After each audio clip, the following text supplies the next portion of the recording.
I'd like to take a moment and thank our sponsor. If you have a laser device for training and you want to take it to the next level, or if you're looking to get into using a laser device for training, check out the products at laserapp.com. LASRAPP.com. You can use code CSP2021 for 15% off the items you've selected. And thanks for checking them out. Welcome to this week's edition of the Casual Shooters Podcast, your premier podcast for the casual shooter. This week you have me, Dave, and you have Huggy. Hey! We also have a guest, as we usually do. This week's guest is the match director for the EGW Area 8 Steel Challenge Championship, Kevin McPhee. Let's go ahead and bring him on in. Hey, Kevin. Hey, everybody. Why don't you go ahead and take a moment and introduce yourself? I am Kevin McPhee. I am a USPSA Steel Challenge, IDPA three-gun shooter. I have taken on the onus of running the EGW Area 8 Steel Challenge Championship for the area. Last year was our inaugural match, and we did a good job, and we're having a second one, and hopefully better the first one. Nice. I guess you learned all you needed to learn the first year to make this one a little bit easier for you. Well, I had a lot of experience from the years where I was the area director for Area 8 and running the area championship USPSA match.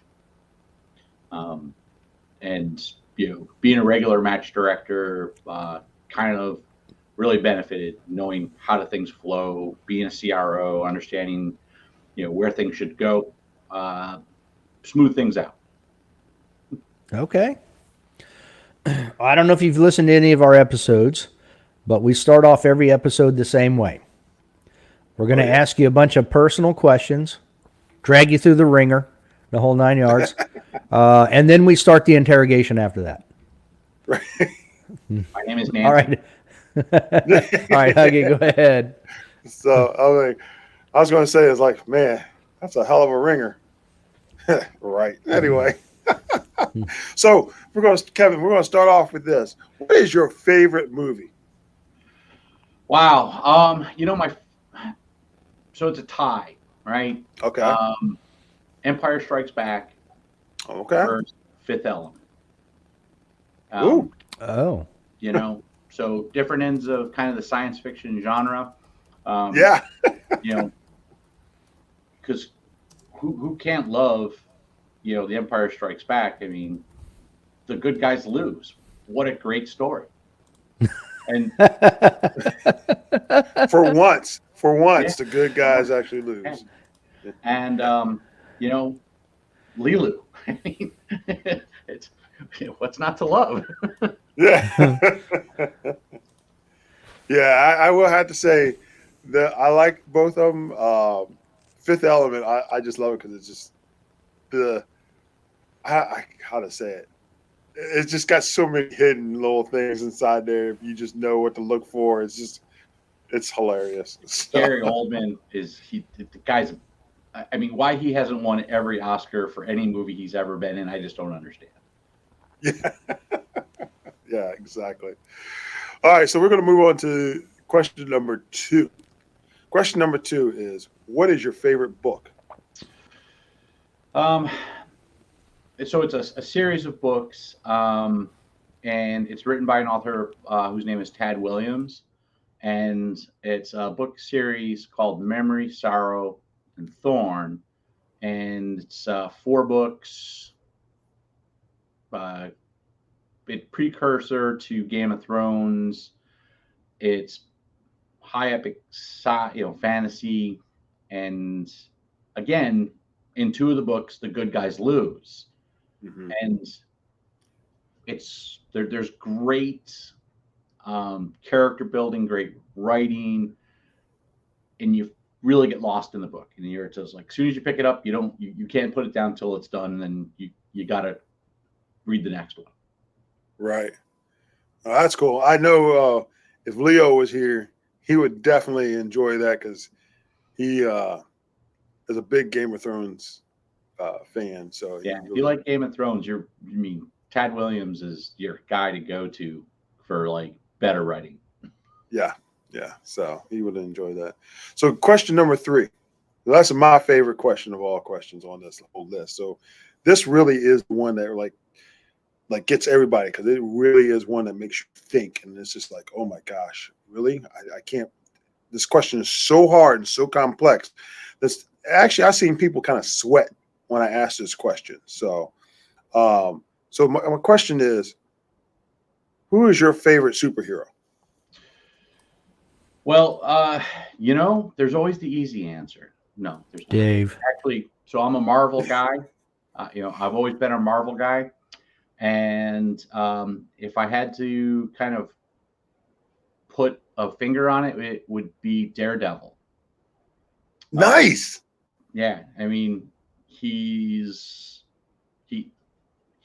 just an average guy, really, when it comes right down to it, who rights the wrongs of society that he becomes aware of, and I like it. Right. That's awesome. That is an awesome character. I will agree with you. He is a good character. Thank God you didn't say underdog, because I'm like, he's not a superhero. Underdog. Yeah, exactly. That's exactly how I say it. Underdog. Really? Come on. Whoever said that one?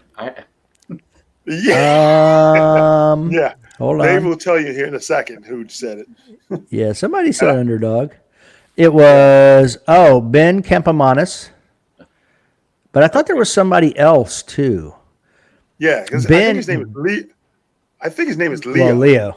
But I thought there was someone else that said underdog too, but I've only got it down in there once, so it's all good. If you're gonna do that, I mean, just go right back to Saturday morning cartoons and Hong Kong Phooey.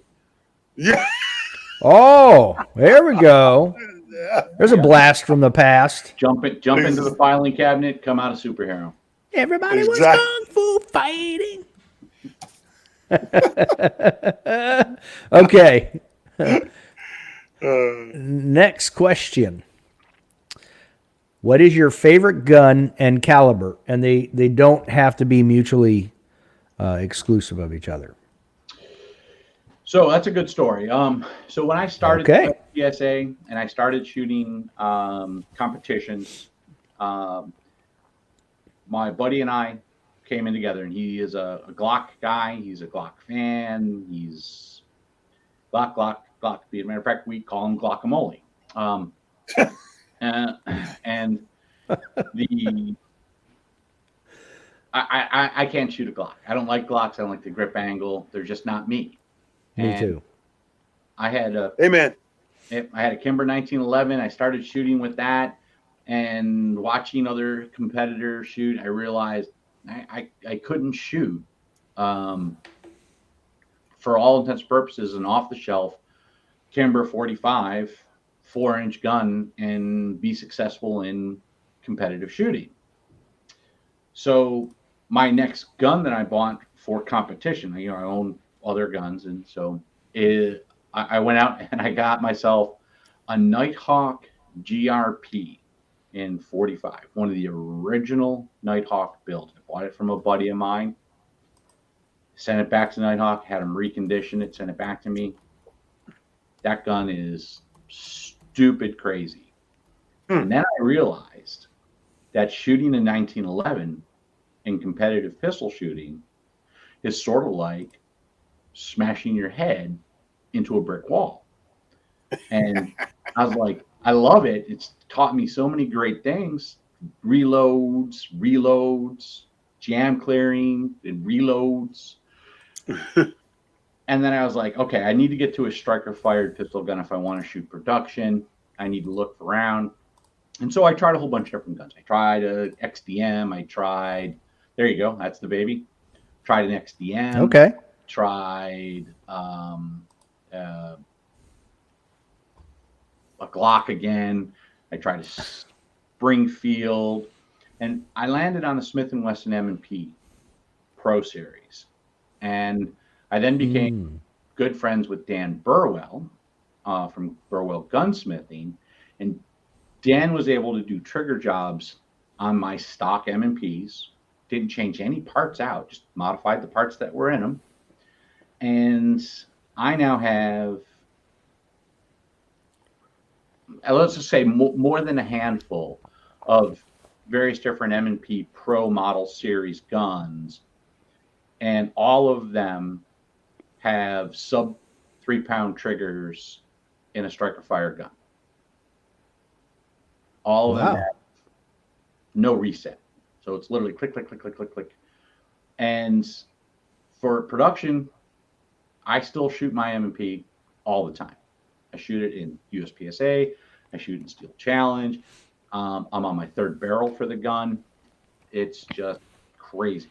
I mean, hundreds of thousands of rounds through this thing, and it's never fouled me in a match. But you asked me what my favorite gun is, and that's my Limcat custom open gun. I have a Razor Cat, and Johnny Lim did that gun for me, and I've actually lent it to so many shooters that there's more shooters, more rounds on the gun from people who I've lent it to than me. And that gun is just absolutely spectacular. Navy SEALs are afraid to shoot it, and I know 2 of them that won't shoot it anymore. They like it that much, huh? No, it's got a 9-ounce trigger. Oh, wow. Yeah, if you don't have good trigger discipline, that is not the gun for you. Yeah, no, you breathe on it wrong and it's going to go. Yep. But it's a great gun. It's sexy. There is everything you can love about a 2011 is in that gun, and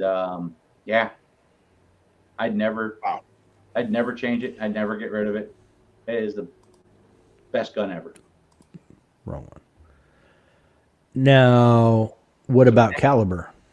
So you know what? I'm a multi-caliber guy. I mean, it depends on what I'm shooting. I love shooting 22s in Steel Challenge. Walther PPQ 22 4-inch gun. If you never shot one, shoot one. Out of the box, that gun is awesome. Ruger 2245 Light. Great gun. Again, another gun you don't have to really do anything, and it's fantastic. 9mm out of various different platforms, whether it's single stack and 9mm, it's my striker fire guns and out of 9mm, or it's a PCC out of 9mm. 9mm is so versatile, and it's so easy to reload. It's fantastic. But I shoot 40, 45 rifle caliber stuff. I'm all over the place. I got more that I know what to do with. You shoot any long gun? Yeah. So I do. So I've got a safe full of various different AR platforms and bolt action guns. I'm an avid hunter, so I spend a lot of time during October, November, December, January out chasing deer. So I've got 308s and bolt action guns and ARs. I've got 300 blackout, 223 calibers, 224 Valkyrie. The Valkyrie is fun to shoot at 600 yards because it's one of the few rounds where when you pull the trigger, the report of it hitting the steel at 600 yards is nanoseconds. It's not full seconds. It's already there. Holy cow. Nice. So what's your favorite hunting round? Oh, go ahead, Huggy. I was going to say, you said you had an ensemble of rifles. I was going to say, you should go down to Florida and go magnetic fishing. You might find another one down there in the river. Yeah, wow. That kid's lucky. Those damn rifles are expensive. Yeah, I couldn't believe it. I'm like, what do you mean you found a Barrett 50 caliber? How do you get it out of the water? It weighs 30 pounds. Yeah. With a magnet? Yeah, Yeah, Strongest magnet ever. telling yeah, you. Yeah. yeah. So, Well, it's but super anyway, conductive. yeah. Go ahead, Dave. I'm sorry. So you hunt. So what's your favorite hunting caliber? So there's two, right? So actually, if I'm whitetail deer hunting at the farm that I hunt on in Maryland, the way the farm is set up in all the various different stands, there's really no shot that's over 200 yards that we ever have to take. And really, at that particular place, I love to hunt 300 blackout suppressed. Mm, Um, Okay.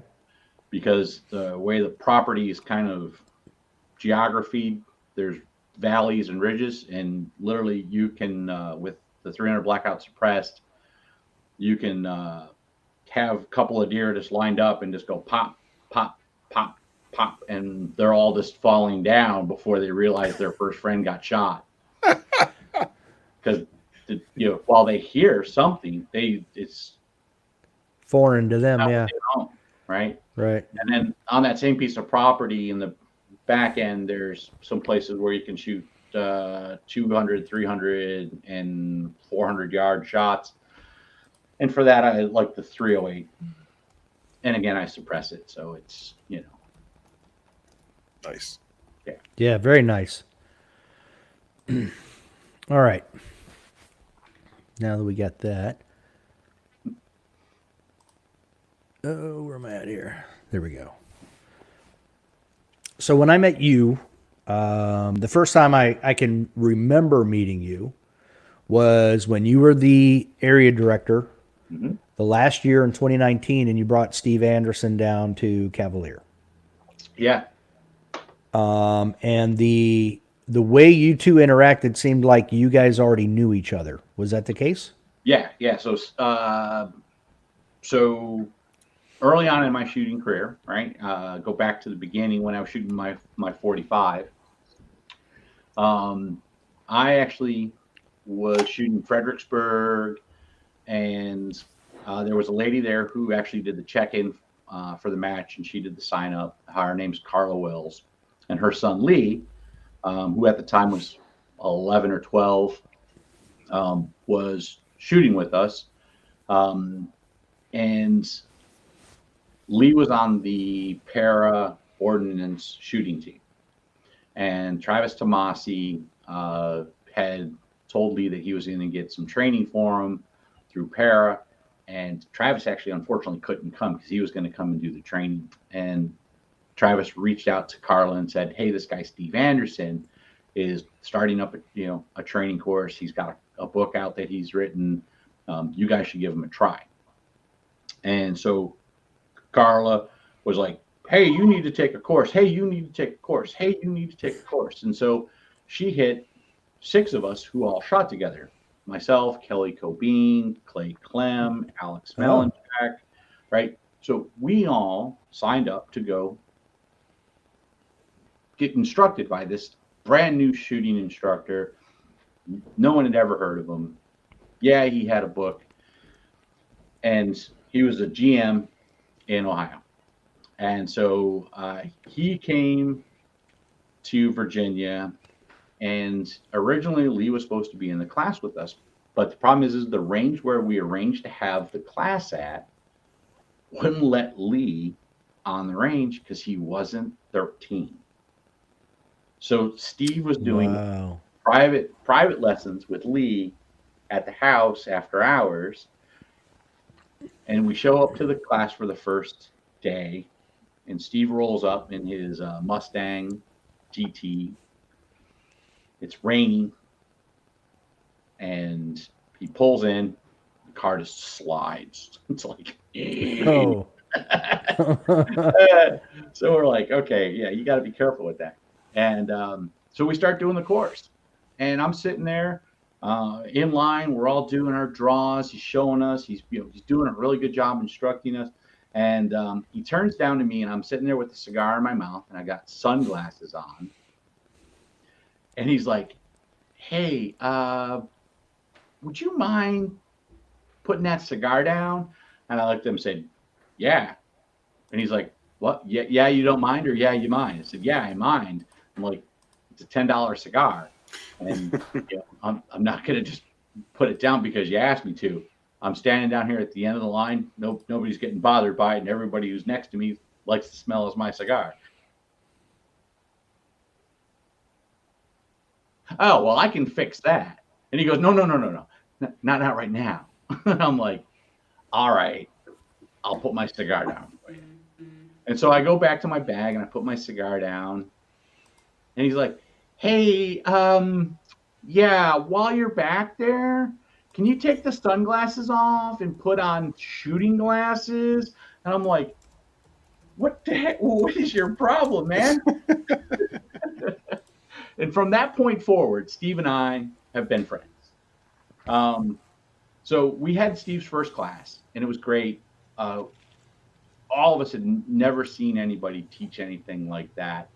There were breakthroughs in that class that would basically have never have happened without Steve's tutelage.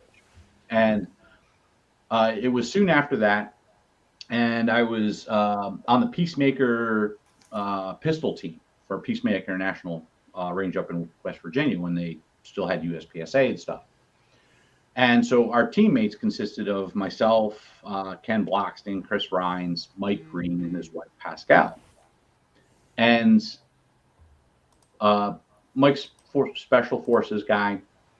And I was telling them about Steve Anderson class. And Mike had just talked to Mike Seeklander about training. And apparently Mike had mentioned Steve also. So they're like, well, can you get Steve out here to do training for us? And I'm like, yeah, let me call. So I called Steve from the range and said, hey, can you come out, for a weekend? We want to do a couple days. It's going to be like 6 of us. And he's like, well, okay. And he came and stayed at the house. He fell in love with my dog, my bourbon, and my cigar collection, and pretty much Oh, that's funny. Yeah. That's And actually, awesome. I was just talking to Steve last week. He was actually in Florida doing a training class when we were talking about the stuff we're going to do here at the end of the month. And his host was in the car with him, driving him to wherever they were going. And his Steve's like, hey, Kev, blah, blah, blah, blah. Hey, just so you know, I'm in the car with the host. Blah, blah, blah. And the guy goes, is that Kevin McPhee? And Steve's like, yes, this is the coffee guy. Funny. You every time I see you, you have a cigar. Every time, no matter what. There are things in life that you just have to enjoy. And it's no point enjoying crappy things if you've got bad habits. Enjoy good things. And, I like good cigars. I like good bourbon. I met my wife in a cigar shop, and she loves bourbon probably more than I do, which is expensive. Yeah, it can get expensive for sure. Yeah. Oh, I tell you, I love me some good bourbon. It's to the point now. I love it when I go into the Buffalo beverage. Trace tonight. Oh, nice. I love when I go into the beverage store. Of course, it's the ABC store out here in the state of Virginia, and I love walking in there, and they know who I am right off the bat, and they're like, "Hey, Huggy, we got a new one for you. Come check it out." There's 2 things there that you got to be aware of. 1, you're in there too often. Yeah. 2, you keep going to the same one, so you have to spread it out. Oh yeah. Sounds like someone's been through this. Maybe once. All right, so let's get into your background real quick. When did you first start shooting guns? How old were you? Well, so when did I start shooting guns? That actually would be the age of 15. I started shooting shotguns, doing trap. I actually fell in with a group of friends who really liked playing paintball. And this is 1984. And we were playing paintball with single action paint guns. And so that just kind of like fell in love with pistols. And so I was shooting trap and I was like, screw this, I want to shoot pistols. So I did a little bit of stuff. And then when I joined the military, I shot guns in the military. And then when I got out, I just started accumulating guns, right? Oh, I like that one. Oh, I like that one. I like that one. And I had always went to the range and I always shot. And no matter where I was, I figure out where to go shoot and do the things I did. And so, as many of my stories will reflect, I hang out in cigar shops a lot. So I'm in a cigar shop and talking with the guys that are in there, and I mentioned, some shooting things. And my buddy Ken Bloxton, who I really didn't know at that point in time, was like, shooting? Ooh. And so he and I started shooting together, and we were casual shooters, very casual shooters. We would go to the range and we would basically do mag dumps at a target. Ha ha! Look how much you're on the perfect podcast. Yeah, exactly. There you go. And I said to him, I said, why don't we do something different? I mean, I've got some friends that shoot IPSC here in Virginia. Why don't we try that? And he's like, you mean there's a sport for this? So then he and I started looking at, where can we go shoot IPSC? Where can we shoot IDPA? And so I was working one weekend. I came back. I was in the cigar shop, and Ken walks in, and he goes, I just went to Pennsylvania and shot my first IDPA match. And I'm like, you drove where? And he drove from Northern Virginia to Central PA that morning and shot an IDPA match. Wasn't even an IDPA member. And they're like, come on back. And he goes, I live 5 hours from here. I'm never coming back. Wow. And he's like, it was awesome. And I'm like, okay, so hey, there's a match like this weekend in Mechanicsville, Virginia. It's a steel match, but let's go check it out. And so we went down there and we shot the Black Creek steel match. And at that point, I wasn't married. Ken was married. And he and I embarked on this insane adventure. We were shooting 4 weekends a month, Saturday and Sunday, sometimes on Fridays, for 52 weeks for 2 years straight. Wow. Yep. We hit every club match, every major match. We shot them all. It didn't matter what it was. If there was shooting and it was in a 2-hour window of Northern Virginia, we were there. It got to a point where, Ken's lovely wife, now ex-wife, would call me and say, could you please send my husband home? I'd be like, yep. And we did that for 2 solid years. And then Ken kind of veered off and really wanted to focus on 3-gun. And I like my money a little bit more than that. So I was like, you go over there, I'm going to stick over here. We're shooting only 1 gun at a time. It's a lot cheaper, yeah. Yeah, it's cheaper. So Ken kind of went his way and I went my way. And we're still friends. We still talk. We still hang out every once in a while. And he really took that shooting path and went with it pretty hard. I took my shooting path, and obviously what I did basically is, before I became the area director, I was focused on me shooting, dry fire every day, practice twice a week, matches on weekends. And, I had a lot of fun. And then I became the area director, and my shooting focus stopped being me and started being the shooters. Mm-hmm. And, I'm just now getting back, and this is, 2 years after being the area director, where I'm focusing on me shooting again. Because I spent the last 2-3 years kind of building my wife up in Steel Challenge, and so now she's kind of at that nice comfortable plateau, where she'll maintain until she's done with her master's degree program, and then she'll go back to focusing on being better. And I can now focus back on me about practice and dry fire and all of those things that make us better shooters. So that all started in 2011. So I became a member of USPSA, I think, in 2012.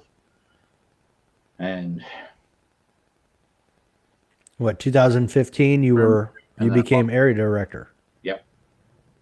Okay. Wow. That's pretty quick. Mm-hmm. How did you enjoy your time as area director? So I loved and hated it. I loved all the things I was able to do as the area director. And by that, I mean, I held junior programs. I supported junior camps for Steel Challenge specifically. JJ Rakaza came out and did a class in Pennsylvania. I had Steve Anderson down twice. I had Brandon Wright twice for junior classes. So I loved that interaction, bringing people into the sport and bringing skill set to those shooters. I also, loved and hated the idea and the prep and the time that went into producing the area championship matches. And I was very, very lucky. For my first 2 years, I had Bill Duda, who was just absolutely phenomenal in the organization, the running, and the building of the match. And I really only had to do kind of ancillary stuff. And then we transitioned that to Shadowhawk. Well, actually, to Antalani still, but with Lynn Kasich from Shadowhawk. And I took up some more of the duties, more of the roles, financial stuff, planning, stage design, things of that nature. And that really got Lynn introduced to the idea of being a big match director, which, as we all know, Lynn's great. She's fantastic. Her range is fantastic. Big match directing wasn't her forte. She likes running smaller matches and hosting the big matches because she can, and she's great at it.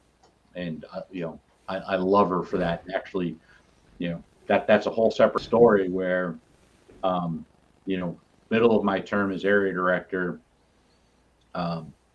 Lynn calls me up and says, "Hey, I'm thinking about finally building action pistol bays." Because when she first bought Shadowhawk, myself and Mike Danjek said, "You should build action pistol bays and you should do competition shooting." And she's like, nope, we're sticking training. So she calls me up and she goes, "Yeah, I need to do this, but I don't know how to run matches. I don't know how to do this. I don't know how to do that." I said, "Well, I happen to know someone who is right there in the western edge of Virginia, who's 30 minutes from your range, who just called me 2 weeks ago and said, 'Hey, I want to be a match director again.'" And that was Jerry Weiscarver. And so I was like, "Well, Lynn, actually, I got a match director for you who will take you through everything and help you get things set up, build the props, and put you on the path." And she was like, "Okay, well, let me think about it." All right. So a week later, she calls me back and she's like, "Hey, we built 5 bays. Is that enough?" And I'm like, you did what?" Wow. And I'm like, "You did what? In a week? What?" And she goes, "Yeah, we built 5 bays." I'm like, "Well, how big are your bays?" And so she tells me, and I'm like, "Okay,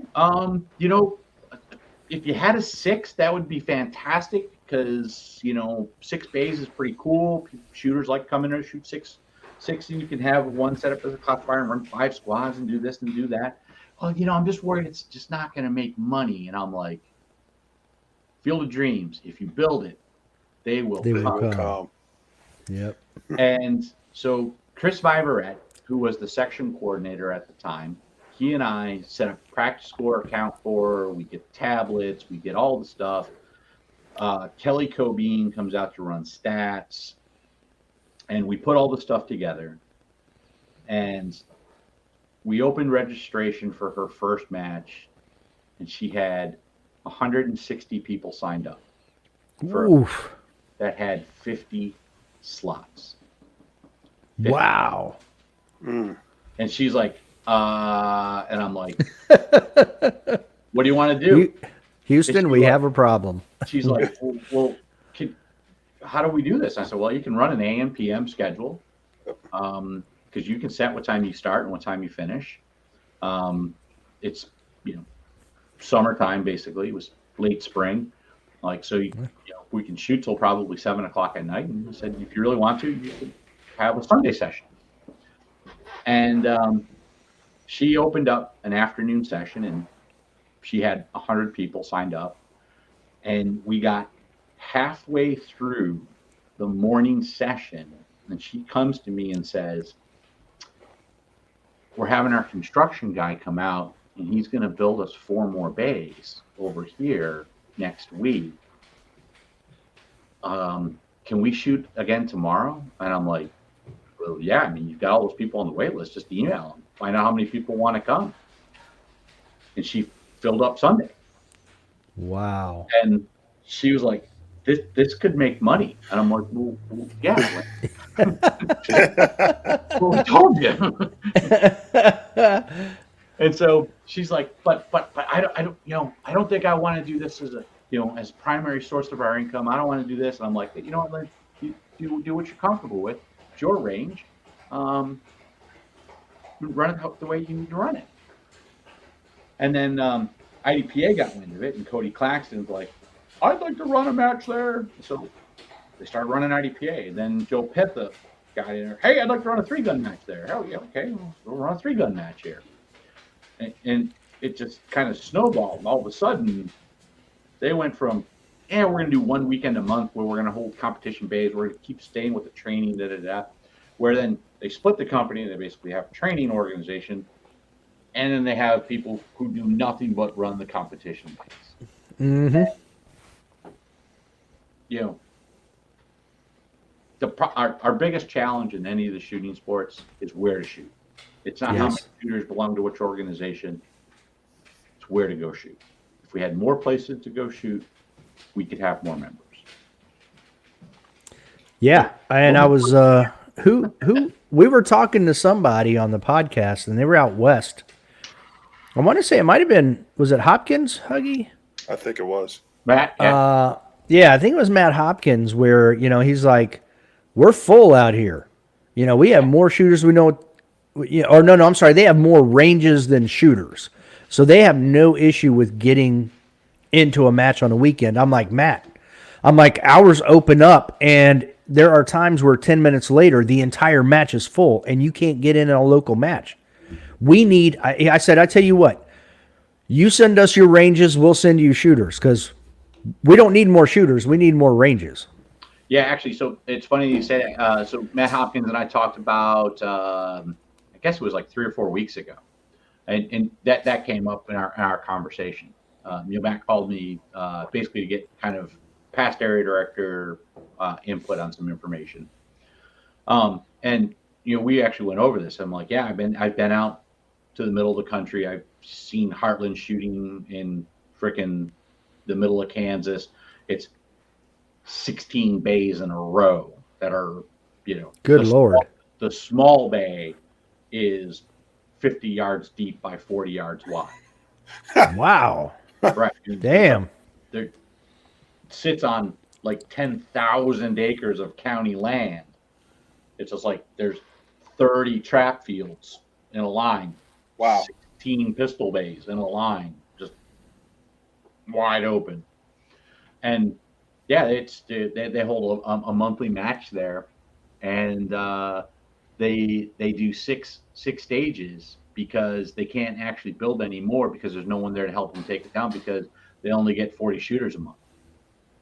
Wow. Yeah, and it's like right there in Grand Island. It's just like it's not a big city, but it's not a small city.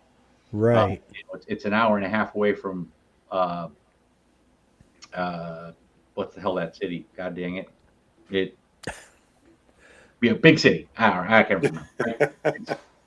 But yeah, I mean, so there's you look at that whole region. Barry, Paso Park, right? Another huge range that has lots and lots of bays, and they're lucky if they get 60 shooters in a month. You know, Mm. so That's crazy. Was it Omaha? They near Omaha? Is that what you were trying to think of? yeah, but that's it, Omaha. Okay.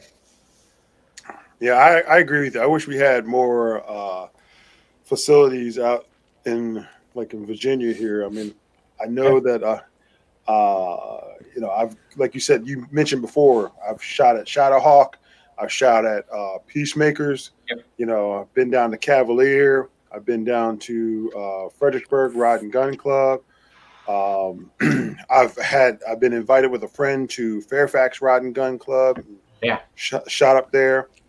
I just wish there was a few more around. I mean, I know a gentleman who's been humming and hawing about it out here in the Front Royal area. It's more like Middletown area. Mm-hmm. He's talking about trying to put a range out there. So, but it would be nice. Let me tell you, it just would be nice to have more around to go to and everything of that nature. Because like you said, like Dave said, it's amazing how you're like, hey, I remember Dave and I would be like, hey, you want to go shooting this weekend? Yeah, sure. Okay. And then next thing you know, we go on there to sign up. And it's like, oh, wow.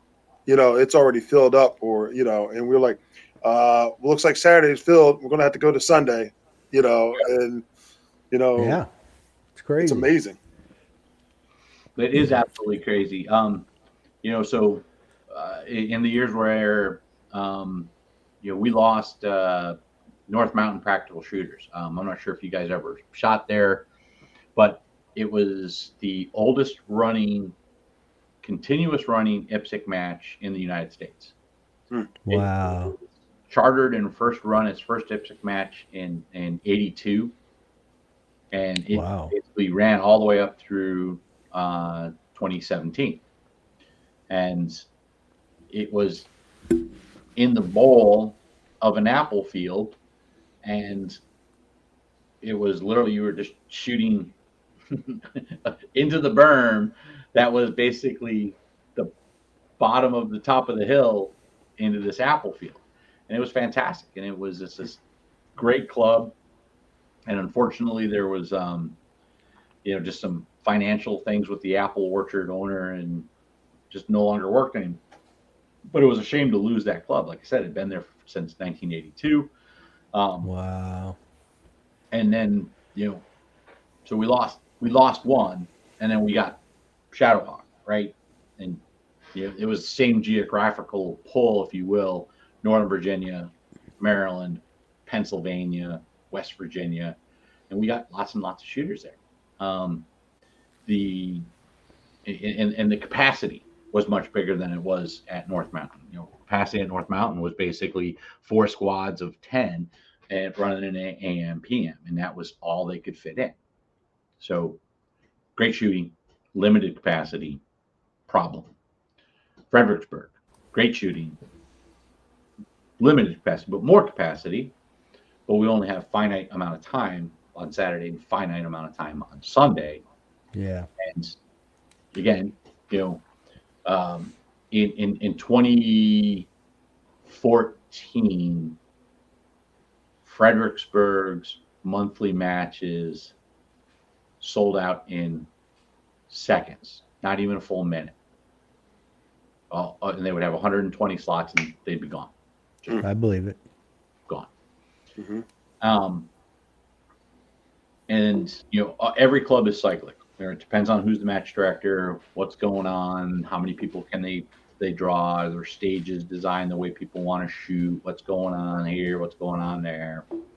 And clubs have to be refreshed. They have to be up to date with what they're presenting and putting on the ground.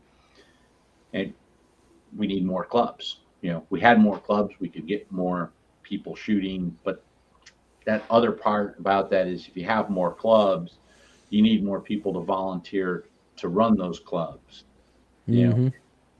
Running a match versus shooting a match is a lot different because, you have to design the stages. You have to build the props. You have to store the props. You have to get the props out. You have to put the props on the ground. You have to make everything safe. And then you have to have all the shooters there, listen to problems that they find with what you did over the last 12 hours. And then you have to take it all down and put it away so that's ready for the next time you got to put it out. And I can't tell you the number of shooters who were like, oh, yeah, I want to help out. I'm going to stand up. I'm going to do this.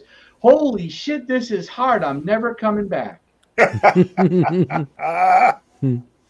Like, well, did you ever go to a county fair and just think that it was magically there? I'm like, people have to build all this stuff. They have to take it all down. They have to put it away. So, yeah, I mean, there's a lot of stuff that people have to do. Yeah, I'm gonna say right now, I will say that a lot of people think it's magically built because they just when they show up, they expect everything there and be like, okay, great time, yeah, woo, and I'm out, I'm out. or it's like, hey, it was great shooting, it took us all this time to build this. How about like a hand taking it down and everything of that nature? Yeah, for sure. But, hey, I paid my $20, or even in Shadowhawk's case, hey, I paid my $35 or $40 or whatever it is they charge, right? But they're charging that because they pay staff, yes, to build those stages and take those stages down. Yep. And the first shooter that ever came to me and said, I can't believe Shadowhawk's charging all that money. And I looked at him and was like, it's a business. They pay somebody to put it on the ground. They pay somebody to put it away so you don't have to. And the only thing you got to do is show up, shoot, and paste. So for your 8 hours, $40 is pretty cheap. that's right. Yeah, I agree. Wow. So absolutely. Yep. Now that brings up when you were Area 8 director. I've talked to several guests about this. Was there ever any discussion? As a matter of fact, I even talked to Mike Foley about it when I had him on. About creating a database, like on the USPSA website, there are areas that are accessible by certain people. One of them being, clubs. Yep. But did they ever consider putting a tab within that section of different stages that people have created and end up with a 5 or 10,000 stage database where you don't always have to try to create something? You can go in and, oh, here's one. So it actually, back in the day, right, they actually had a stage design course that you could take. It was like your RO course. As a matter of fact, it was actually part of the CRO certification pre-2012. And when you became a CRO pre-2012, it was actually like a 2-week-long course. You did Wow. the first 10 days of it was all homework, designing stages, doing this, doing that. And then when you actually got to the class, you had to present your stages, you had to build the stages, you had to QA the stages, and it was all building stages. It was hammer swinging 101. Right? And people were, how does this make us better CROs? How does this make us better ROs? And so they changed the course from stage design to stage management. But back to your original question, at that point in time, what they would do is they would take all the stages from previous nationals and they would put them together in a binder, if you will, right? And you could use that resource to get stage ideas, and it was available. And something happened in 2010 where they lost a lot of data, out of the server for some strange reason. And I don't know all the details behind it. and they lost all that data. They lost all those old national stages, and Wow. guys like Troy, actually, he has basically kind of a root copy of it, and there hasn't been time because they wanted to focus on the other improvements to the web page and the app, to kind of put that back together. Okay. It just always seemed to me like that would make it so much easier on clubs to put on just a normal, weekend local match. If they had a database where, the guys volunteering to do this could just go in and go, oh, you know what? This one that they did up in Grand Island a couple years back looks pretty good, and this one from Frostproof looks pretty good. Oh, now we have six stages already designed. All we have to do is put them up. It actually used to be, so the years that I worked and ran the Virginia Maryland match, we would build a match at Fredericksburg, and we would leave the stages up for the match that was generally the following weekend, the monthly match, because it used to be the Virginia Maryland match was always the third or fourth weekend of May, and then we only had to leave it up for a week for the first weekend in June for the Fredericksburg monthly match. And we would do that for Area 8s that were held at Fredericksburg. We would do that for the section matches that held at Fredericksburg. And a lot of clubs would take the match book from either the area or the section match, and then they would build the funnest stages by consent at their local club for the next month for the shooters who didn't get to shoot that match. Okay. Right? And that was actually kind of prevalent throughout the area sections for years. And that's kind of fallen a little bit by the wayside. Some clubs still do it after the area match. Eastern Shore was always pretty big on that, but Bill Duda was, one of the main guys there at Eastern Shore. So there was a lot of that. And every once in a while, you'll see, match directors, and they're not being lazy. They're using a resource that's available to them, and they would cherry pick stages from the Nationals match book. Why not? They're designed. Technically, they're vetted, and they should be safe. And fit them to your range. So that's usually when a lot of times when I get people who call me and they want to start new clubs, that's generally the first place I tell them to go. It's just like, do a Google search, look for Area 8 match book, look for Nationals match book, look for section match books, Virginia Maryland section, Western PA section, and I said, look at their stages, fit them into where you can fit them in. There's people who've never seen these stages before because they've only been shooting for 3 years, and that match was 6 years ago. Yeah. Now, some of the people who shot that match 6 years ago aren't going to remember that stage, and there's going to be the one guy who shows up and goes, I remember my walkthrough from this. I don't have to look at it. Oh, that's going to go well. Yeah. There's worse things. So how did you end up being the guy running the Area 8 Steel Challenge Championship? Fantastic question. Thanks for asking. Actually, that's what I'm here for. This is an important one for me. So when I first started shooting, there was a shooter. His name was Scott Bubba Cook, and Scott was just an amazing personality. He loved everything about shooting, and he basically, if there was a match, he was at it.